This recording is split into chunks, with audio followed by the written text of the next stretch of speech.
Sometimes politics is actually a complex business. Let us understand that.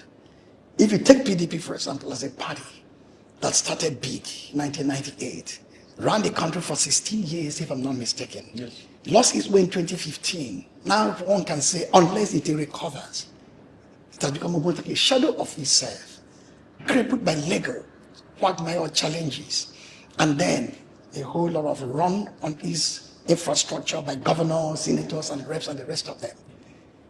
And you look at some governors who took a decision. There may be some local reasons why such decisions were taken. Before I lumped everybody together, for example, I'm from Enugu State. My governor, Peter Mbah, is one of the leading lights of PDP before the defection to APC. The moment he did that, I didn't hesitate.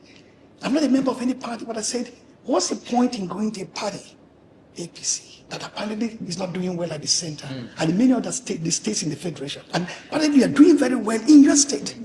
But I spent 3 weeks during the Christmas and New Year break at home. For the first time in 6 years, I really went to spend time with my people and put my ears on the ground and said, okay, maybe the governor's own attitude is on twofold.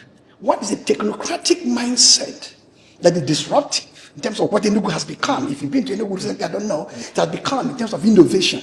Instead of infusing the new spirit in terms of vision and grand strategy of bringing the state back into contestation at the level of even global best practices. Infrastructure, industry, and many other things, schools, education, etc. So how do I combine technocratic zeal and performance with political, acuity of political, strength and solidity or penetration?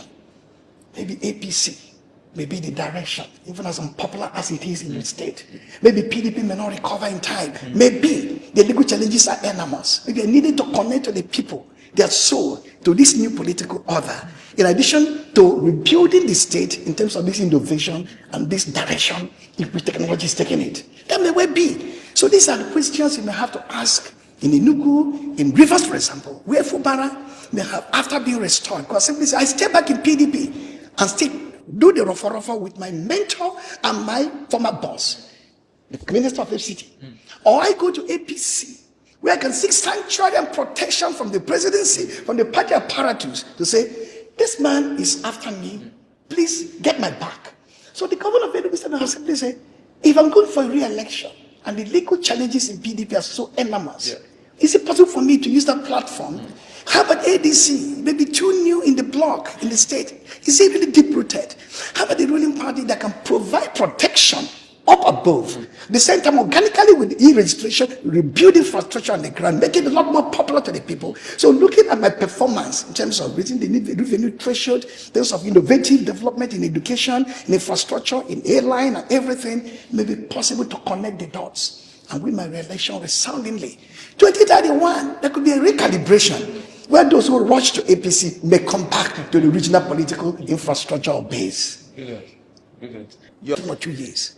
That's why I gave the initial example of Enugu State, where I am from, and where I visited substantially this past time around. I said, there's a new beginning, a technocratic new beginning, driven by innovation, smart school, hotels popping up everywhere, Enugu airline, still it's in the city clean up, infrastructure rebuild, and so on. They make more revenue coming to the government, and ability of the governor to mobilize resources in this direction.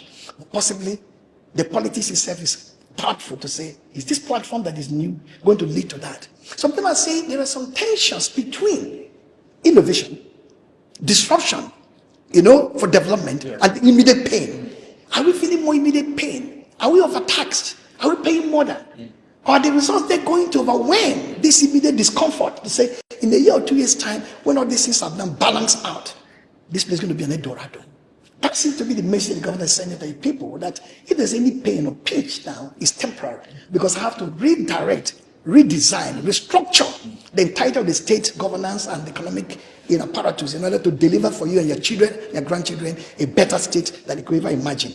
At the national level, are we seeing that sense of coherence? I don't think we're seeing that coherence at the national level there, as I saw in Enugu when I went there.